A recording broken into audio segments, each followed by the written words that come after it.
오늘 주신 하나님의 말씀은 고린도후서 1장 23절에서 24절까지 말씀입니다. 고린도후서 1장 23절에서 24절까지 우리 함께 읽겠습니다. 내가 내 영혼을 두고 하나님을 불러 증거하시게 하노니 다시 고린도에 가지 아니한 것은 너희를 아끼려 함이라.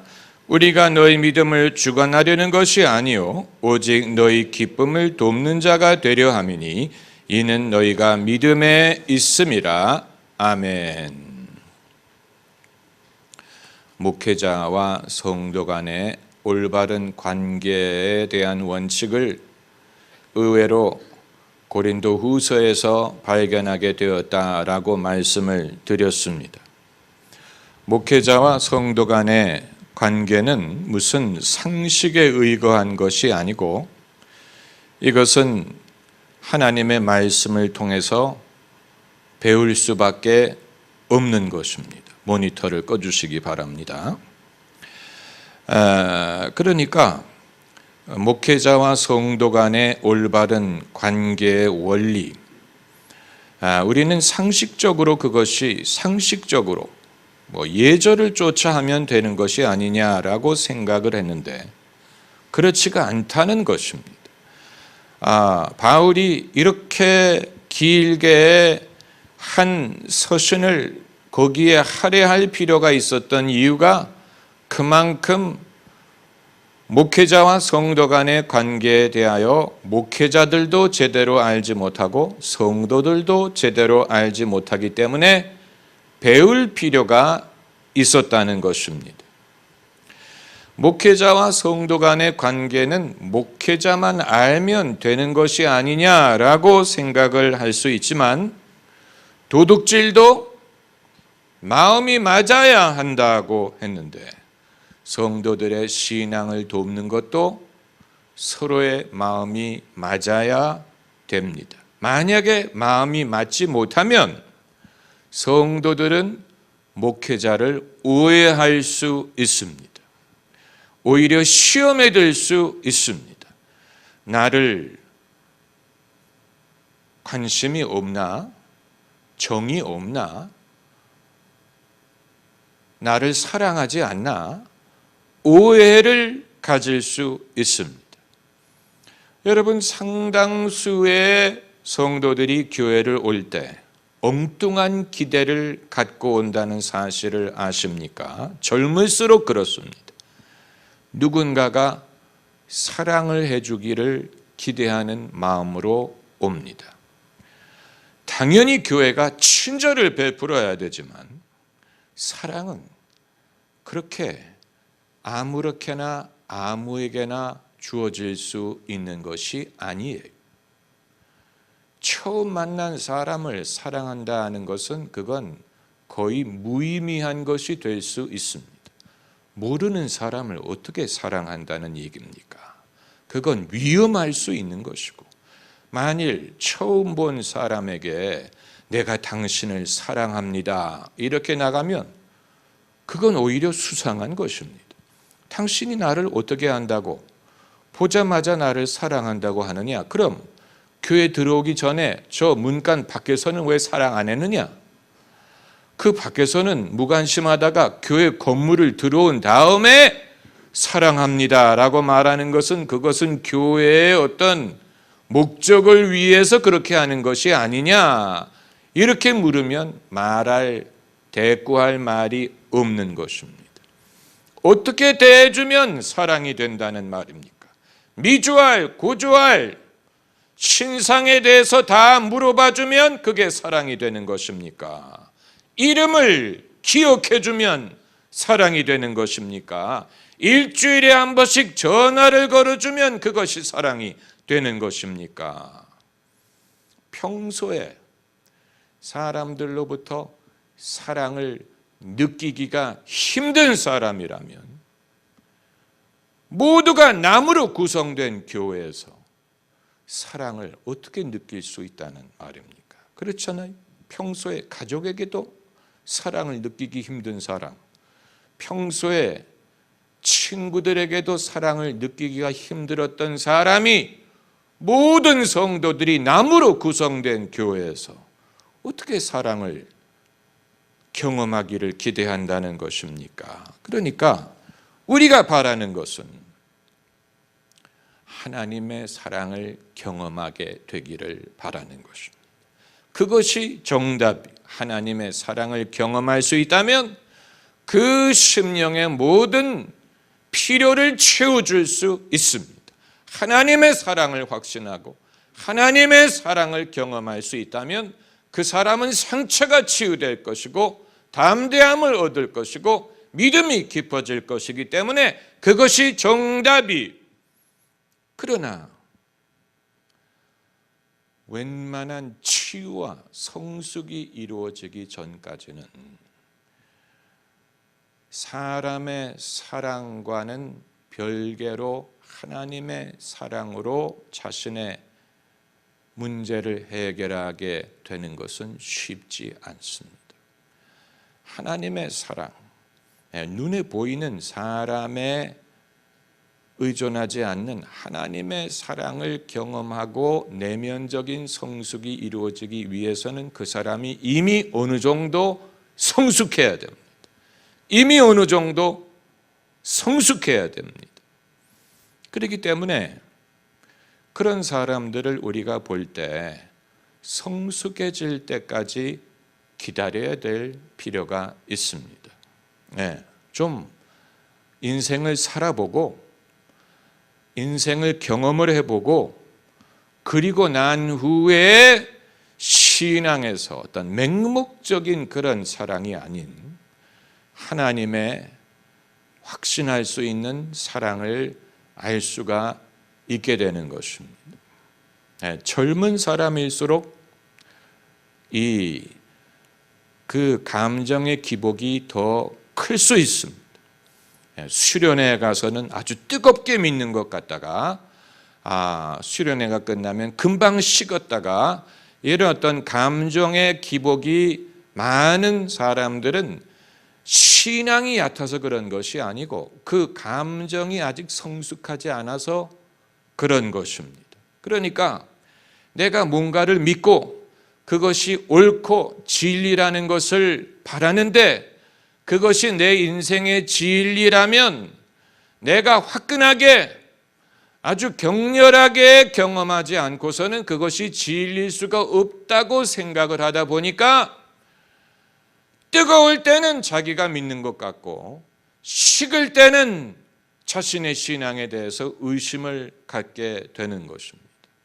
그러나 사람이 살다 보면 감정만으로 어떤 것을 판단할 수 없다는 것을 알게 되고 의리라든가 충성이라든가 인내라든가 희생적인 사랑이라는 것이 세상에 있다는 것을 알게 되면 때로는 내가 고통스럽더라도 사랑을 해야 된다는 사실, 또 내가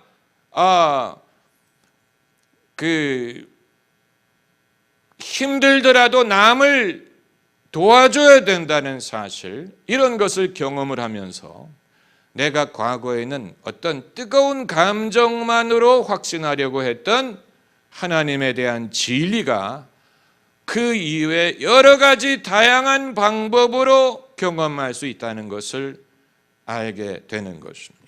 제가 좀 복잡하게 말을 했지만 제가 말씀드리고자 하는 것은 사람이 좀 성숙해지면 자신의 감정만을 의존하지 않고 인생에는 감정만으로 표현할 수 없는 여러 가지가 있다는 것을 알게 됩니다. 특별히 사랑에 대해서 사랑의 감정이 있어야만 사랑할 수 있는 게 아니고 때로는 때려 죽이고 싶어도 사랑해야 될 때가 있습니다. 그걸 알게 되면 하나님의 사랑도 이와 같을 수 있겠구나. 우리를 향한 하나님의 사랑은 어떤 사랑이냐? 하나님이 우리를 생각하실 때마다 마음이 마음이 설레는 그런 사랑일 것 같습니까? 그럴 때도 있겠죠. 그러나 때로는 아픈 사랑일 수도 있습니다. 죄인을 향한 사랑, 강팍한 사람을 하나님이 사랑하실 때는 아픈 사랑일 수 있습니다. 저 사람이 지금의 형편을 봐서는 사랑할 만한 이유가 없는 것처럼 보이지만 그럼에도 사랑하는 그 사랑, 그것도 하나님의 사랑이에요. 그러니까 소위 이 하나님의 아가페 사랑을 복잡하게 철학적으로 이해할 필요가 없이 고통스러운 사랑, 인내하는 사랑이 아가페 사랑이라고 보면 됩니다. 그런데 오늘 본문에서 바울이 아주 중요한 말을 합니다. 많은 목회자들이 이 구절만을 다뤄야 되는데 이 구절이 아닌 다른 구절에 곁들여 가지고 하려고 보니까 여기에서 얼마나 중요한 말을 바울이 하고 있는지를 놓칠 때가 많아요. 24절에 우리가 너희 믿음을 주관하려는 것이 아니요 오직 너희 믿음을 돕는 자가 기쁨을 돕는 자가 되려 함이니. 여기에 우리가 너희 믿음을 주관하려는 것이 아니요 오직 너희 기쁨을 돕는 자가 되려 함이니. 아주 중요한 말씀입니다. 여러분, 이런 원칙으로 목회하는 목회자가 얼마나 있다고 생각을 하십니까? 그게 그냥 우연히 하다 보니까 이렇게 하는 것이 아니고 이 원리를 알고 이 원리를 믿고 이 원칙대로 목회를 하는 사람들이 몇 명이나 되리라고 생각을 하십니까? 게다가 나아가서 이런 원리를 가르칠 수 있는 목회자가 몇 명이나 될 것 같습니까? 그렇게 많지 않아요. 바울처럼 내가 너희의 믿음을 주관하려는 것이 아니요 너희 기쁨을 도우려고 한다. 그걸 알고 가르치면서 그렇게 할 수 있는 사람은 극소수에 불과합니다. 이것이 힘든 이유는 두 가지입니다. 첫째는 성도들의 수준. 성도들의 수준이 강하게 푸시하지 않으면 안 따르려고 하는 사람들이 많습니다. 매를 맞지 않으면 선생님 말씀을 안 듣는 학생과 비슷합니다. 어떤 여자들은 남편이 때리지 않으면 남편이 자기를 사랑하지 않는다고 생각하는 여자가 있는다고 하는데 그건 옛날 얘기인 것 같고, 그런 여성이 있다고 말하는 것 자체가 충격적입니다. 남편이 때리기 전까지는 자기를 사랑하는 것이 아니라고 생각을 했다는 말은 얼마나 그 생각이 왜곡됐다는 얘기입니까? 그렇죠? 인격적인 대우가 뭔지를 모른다는 얘기입니다. 강요당하기 전에는 무엇을 하려고 하지 않는 사람을 일컫는 것입니다. 그리고 두 번째로 이 방법이 어려운 이유는 목회자의 야심과 욕심 때문. 목사가 되려고 하는 사람은 인성이 좋아야 돼. 그 말은 보상 심리를 갖고 있지 않아요. 과거의 아픔의 경험이 치유가 돼야지. 치유가 되지 않은 그대로 남아 있어서 내가 과거에 불행했던 일, 가난했던 경험, 인정받지 못했던 것을 보상하려는 심리가 남아있는 사람이 목회자가 되면 양들에게 굴림을 해서 자기가 과거에 얻지 못했던 것을 보상받으려고 할 것입니다. 그렇기 때문에 그 사람의 배경을 눈여겨봐야 됩니다. 과거에 아픔이 치유가 됐는지, 과거에 어려운 경험이 치유가 됐는지, 아니면 그것이 남아있어서 뭔가 자기의 목회 활동을 통해서 보상하려고 하지 않는가? 아주 중요한 것입니다. 성도들에게 순종을 늘 강요하는 사람은 주님을 향한 순종이라고 말하지만 사실은 자신에 대한 순종을 강요하는 것입니다. 네, 성도들에게 순종을 강요함으로 뭔가 자기가 과거에 얻지 못했던 것을 얻으려는 그런 심리가 있는 것입니다. 이단 교주들에게 흔히 나타나는 현상이 그것입니다. 여러분, 이단 교주들은 일반 직장에 들어가면 적응하지 못하고 승진하지 못할 사람들이 이단을 만들어 가지고 보스 행세를 한다는 사실을 아십니까? 그러니까 일반 직장에 들어가서도 서바이브 하지 못할 사람들이 이단을 만들어 가지고 자기를 무슨 높은 사람인 것처럼 무슨 보혜사인 것처럼 그렇게 하는 것입니다. 그러니까 여러분, 인간의 죄의 근원에는, 인간의 죄와 탐욕의 근원에는 이루어지지 않았던 욕망이 상처로 남아 있을 때 그것이 죄를 낳을 수 있습니다. 이루어지지 않은 욕망이 없는 사람은 아무도 없어. 다 뭔가 과거에 이루지 못한 욕망이 있어요. 그건 집안이 잘 살았느냐 못 살았느냐, 잘생겼느냐 못생겼느냐에 좌우되지 않습니다. 집안이 잘 살고 잘 나가는 집안에서도 형에 비교했을 때 자기가 인정을 못 받았다면 그것이 상처가 돼서 보상 심리가 발생. 아니면 무슨 아버지가 내 여동생만을 칭찬하고 나는 늘 꾸짖었다라든가 이런 식으로 사람은 별의별 이유로 충족되지 못한 욕망에 의한 상처가 있는데, 그런데 중요한 것은 사람이 예수 그리스도를 믿은 후에 그것을 치유받아야 됩니다. 무엇을 통해서 치유를 받느냐? 회개를 통해서 치유를 받습니다. 뭐를 회개하라는 말입니까?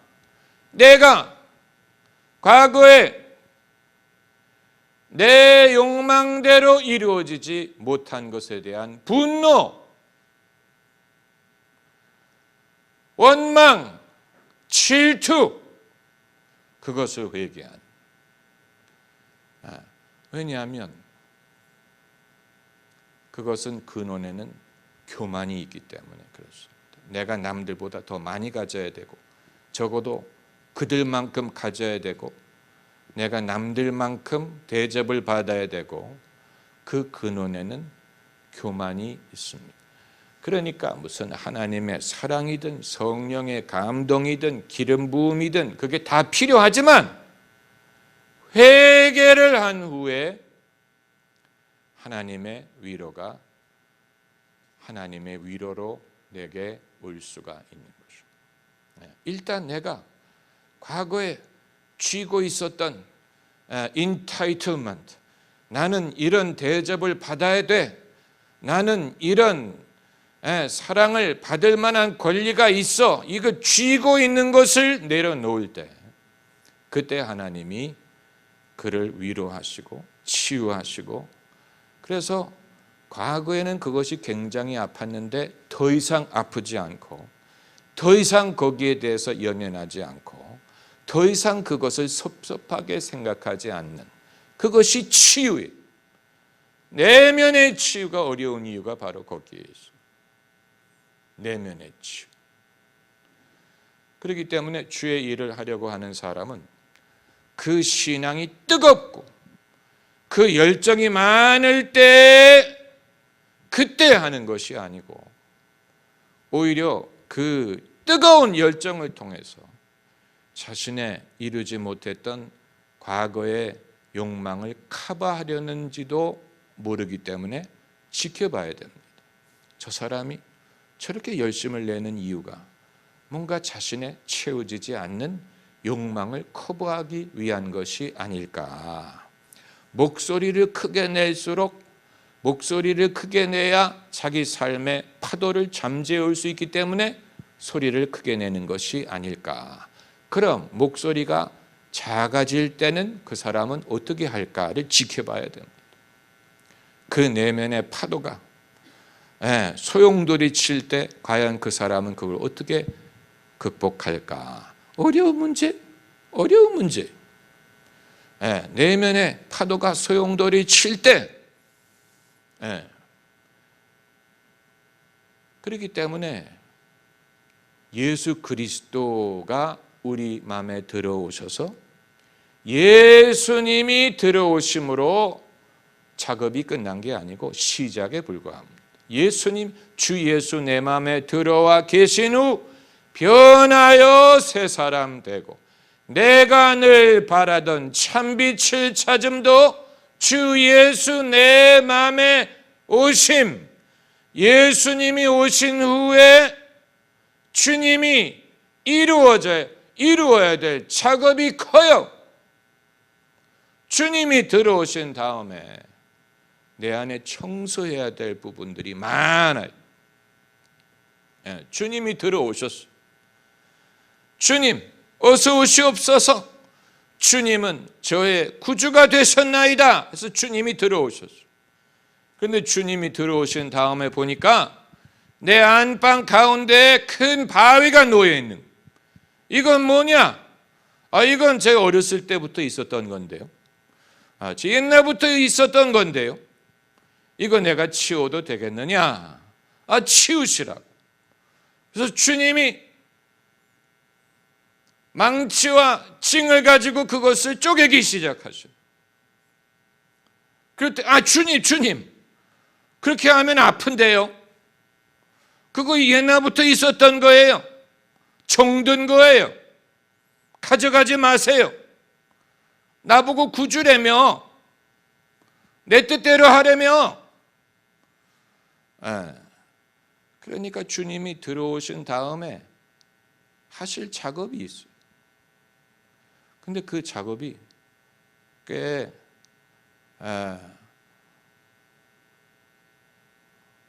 시끄럽고 좀 지저분해. 주님이 우리 마음에 들어오신 후에 하셔야 될 일들이 좀 지저분해.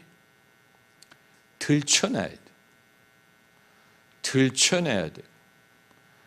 또 꺼집어내야 되고 우리가 그것을 인정해야 돼. 이건 뭐냐? 이건 제가 옛날부터 갖고 있었던 질투인데요.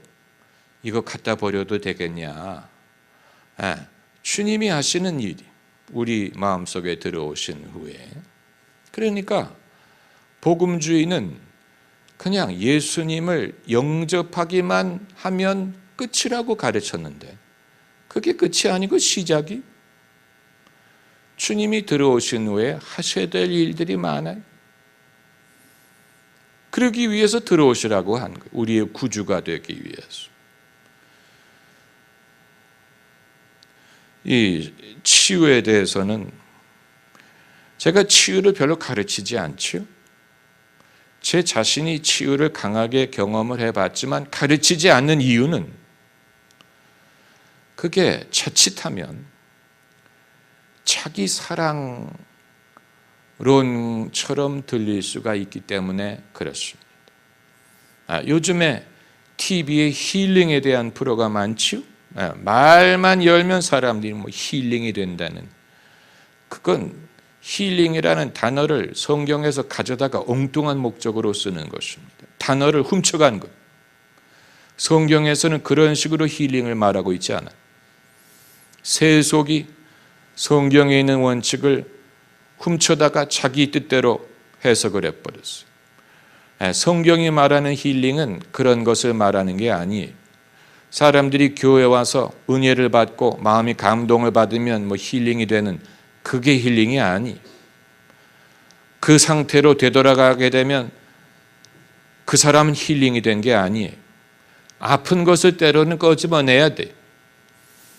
내 안에 인정하고 싶지 않은 것을 꺼집어내야 돼. 내 안에 해결되지 않은 문제들을 꺼집어내야 돼. 사람이 함부로 끄집어낼 수 없어요. 그러나 주님이 끄집어내십니다. 할렐루야.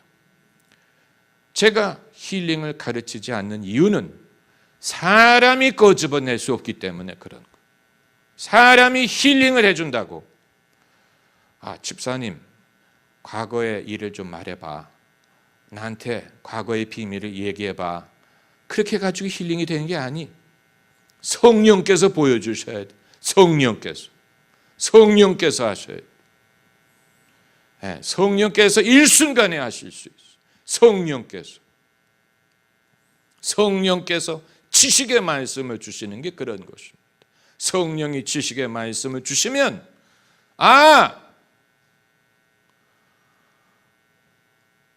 부끄러운 일들, 입으로 올리기 창피한 일들이 많아요. 그러나 성령이 끄집어내셔서 치유를 하십니다. 말하기 창피한 일들 많아요. 많은 사람들. 주로 어렸을 때의 일들, 세상을 모를 때 일어난 일들, 그런 것이 많이 있어요. 어렸을 때 부모님이 늘 싸우는 것을 보면서 트라우마가 있었다든가, 엄마가 우는 모습을 보고 트라우마를 겪었다든가, 아빠가 엄마를 때리는 것을 보고 아빠에 대한 두려움과 미움을 갖게 됐다든가, 오빠가 나를 심리적으로 학대하는 것을 통해서 어떤 권위 있는 사람에 대해서 반항하는 마음을 갖게 되었다든가, 별의별 일들이. 힐링을 경험하기 위해서는 이런 부끄러운 일들, 창피한 일들이 성령께서 그것을 끄집어내셔야 됩니다. 우리가 겉으로는 다 교양이 있고 다 반듯해 보이지만 사람은 그 속에 치유되지 않은 부분들이 남아있어요. 치유되지 않는 부분. 근데 그게 무슨 내가 과거에 사람을 죽였다든가, 누가 나를 죽였었다든가, 그런 Somebody kill me once. 그런 아버지 큰 게 아니어도 돼. 무슨 상처라는 게 무슨 큰 게 아니에요.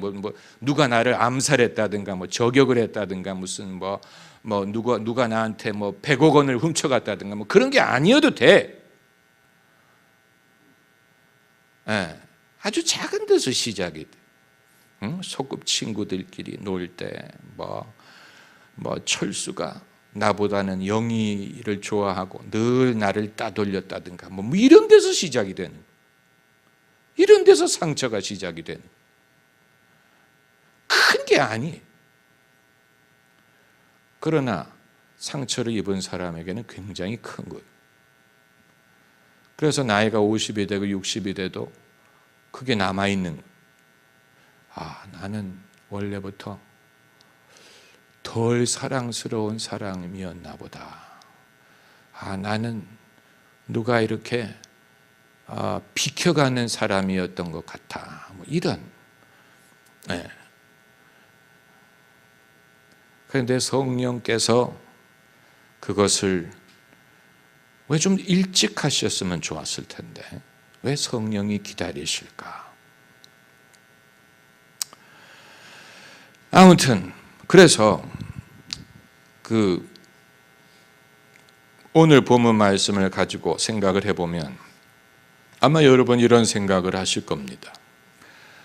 그래도 성도들에게 어느 정도는 강하게 푸시를 해야 열심을 내지 않습니까?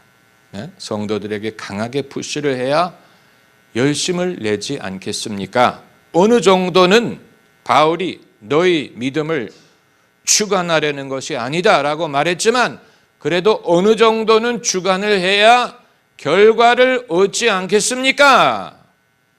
중요한 질문. 그런데 우리가 잘못 알고 있기 때문에 이런 질문을 하는 것입니다. 이건 우리 옛사람에서 비롯된 생각. 우리 옛사람은 그렇습니다. 우리 옛사람은 푸시를 하지 않으면 열심을 내지 않았어요. 우리 옛사람은 그랬어요. 그러나 사도 바울은 옛사람에서 대해서 말하는 게 아니고 너희가 믿음 위에 있음이니라 새 사람에 대해서 말하는 거예요. 하나님이 새 사람을 인도하시는 방법은 푸시해서가 아니에요. 그게 이제 중요한 거예요.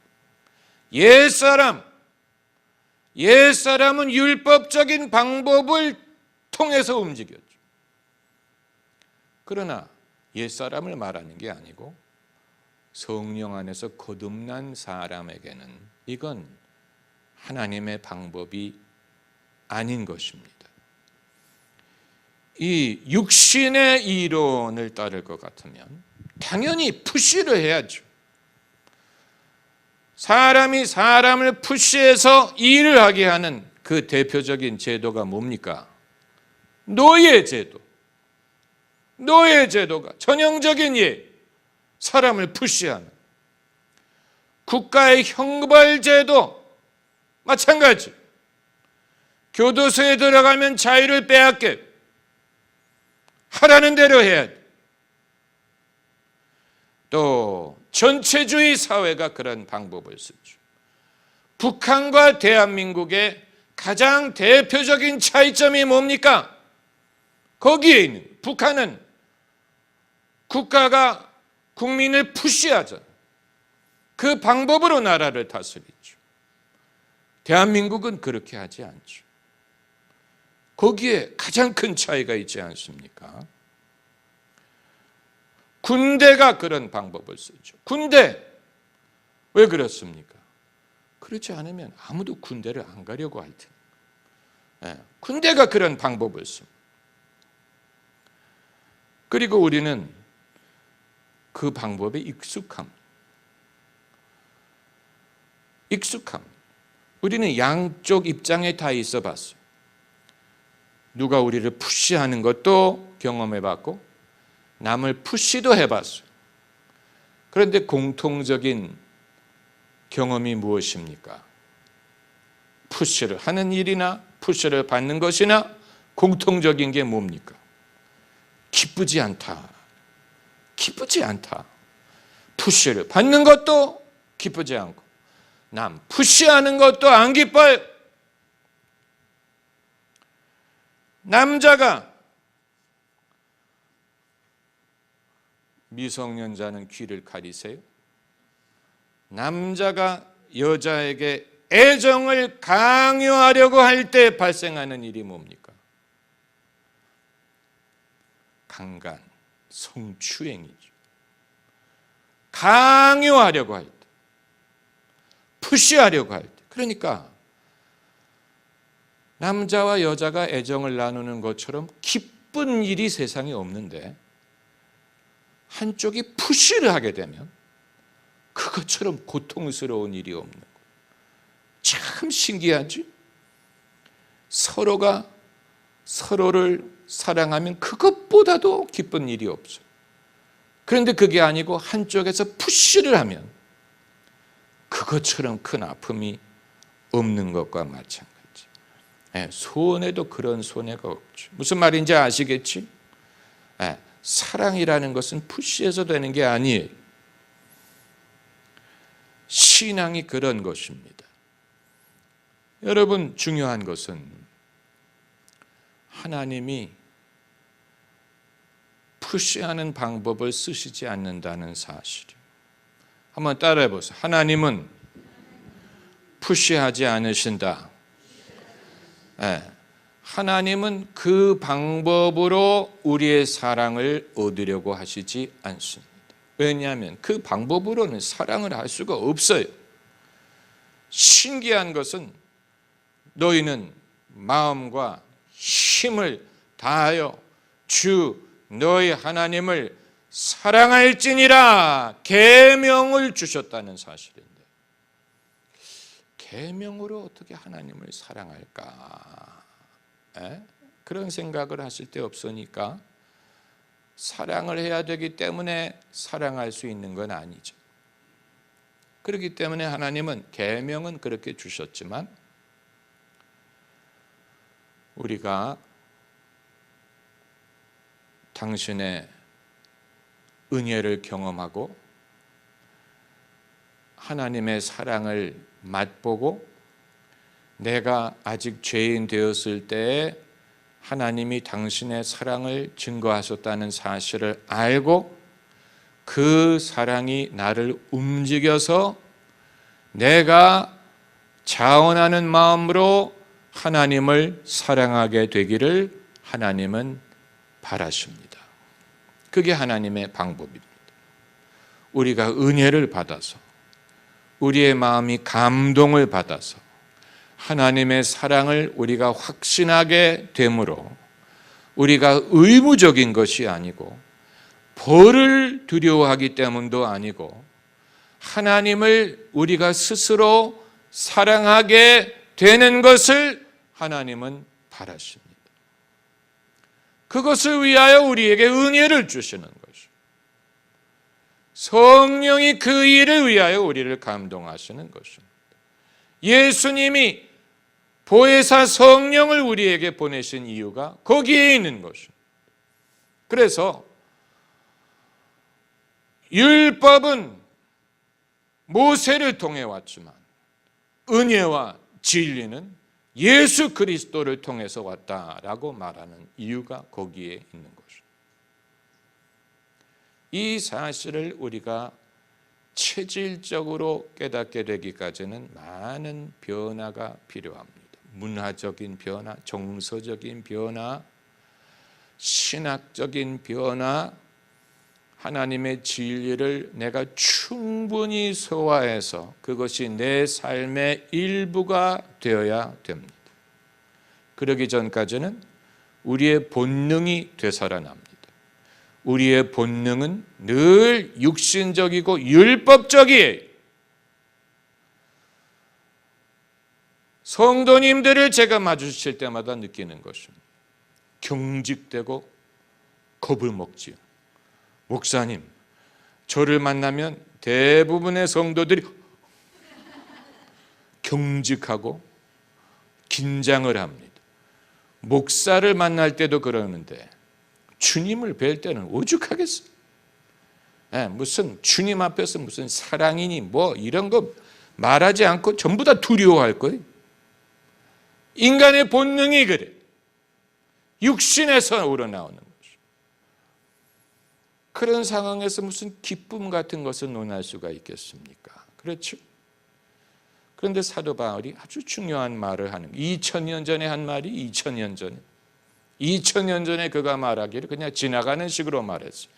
내가 너희 믿음을 주관하려는 것이 아니요 너희 기쁨을 도우려는 것이라. 기쁨, 믿음을 도우려고 한다고 하지 않고 기쁨을 도우려고 한다고 했습니다. 푸시당하지 않고 내가 자원해서 할 때에 기쁨이 있는 것입니다. 그렇죠. 네. 억지로 하면 기쁘지 않아요. 억지로 밥을 해보세요. 억지로 밥을 해보세요. 하나도 안 기뻐. 입이 튀어나. 저 삼식이 저 양반은 작년에 왔던 각설이가 죽지도 않고 또 와서 밥 달라 그러네. 입이 튀어나. 근데 멀리 가 있던 자식이 오랜만에 와서 엄마가 밥을 새로 해줘야 되겠다. 어제 밥을 먹일 수 없다. 밥을 새로 해 먹여야지 하고 밥을 할 때는 기뻐서 하잖아. 똑같이 밥을 하는데 똑같이 쿠쿠밥솥으로 밥을 하는데 왜 어떤 때는 입이 튀어나오고 어떤 때는 콧노래를 부르면서 기쁨으로 하느냐? 그 차이가 어디 있습니까? 하나는 의무적으로 하는 것이고 하나는 사랑하기 때문에 하는 것이고 그게 차이예요. 그 일 자체에 이유가 있는 게 아니에요.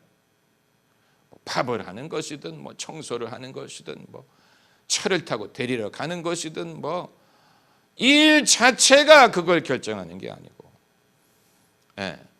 억지로 의무적으로 하게 되면 아무도 안 기뻐요. 사랑하기 때문에 하면 기뻐요. 그게 결정적인 차이죠. 사람끼리도 그런데 여러분, 우리는 하나님이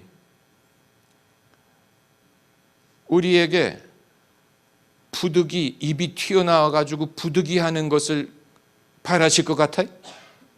그 크신 하나님이 뭐가 부족해서 우리의 섬김을 받으시려고 하면서 입이 튀어나온 채로 억지로 오늘도 교회를 간다마는 뭐 이런 식으로 하나님이 뭐가 부족해서 그러길 원하시겠어요? 하나님이 뭐를 증명하려고 하시는 거예요? 뭘 얻으려고 하시는 거예요? 하나님이 못하러 그걸 원하시겠어요? 그게 하나님에게 무슨 의미가 있겠어요? 그렇잖아요. 그러니까 헌금위원 하나를 하더라도 이 일을 하게 돼서 참 기쁘다. 성도들의 그 돈을 내가 거둬가게 되니 얼마나 기쁘지 아니하냐. 하나님의 나라의 일에 내가 이렇게 동참하는구나. 이렇게 기쁨으로 하는 것과, 그렇죠? 아니면 뭐 수천 명 앞에서 설교를 하면서 저 성도들은 뭐 알아듣지도 못할 거야. 뭐 이런 식으로 억지로 하는 것과 하나님이 바라시는 것은 우리가 기쁜 마음으로 하나님을 사랑하기 때문에 섬기는 것, 그걸 기뻐하십니다. 할렐루야. 그걸 기뻐하십니다. 헌금을 하든 봉사를 하든 안 하든 기쁨으로 하든 안 하든 그걸 원하시는 것이지. 그렇지 않습니까? 아주 중요한 것입니다. 우리가 너희 믿음을 주관하려는 것이 아니요 오직 너희 믿음을 돕는 자가 되려 함이니. 사도 바울이 얼마만큼 이 목적에 성공했는지 우리는 알 수 없고, 우리도 얼마만큼 이 일에 성공하게 될지 우리 자신도 가늠할 수 없습니다. 다만 그걸 바라고 가는 것입니다. 이것이 옳은 길이고, 이것이 성령의 방법이고, 이것이 성도들에게 유익이 되고, 이렇게 할 때 나도 이 기쁨에 동참할 수 있다. 이것을 우리가 바라는 것입니다. 할렐루야. 기도하십시다.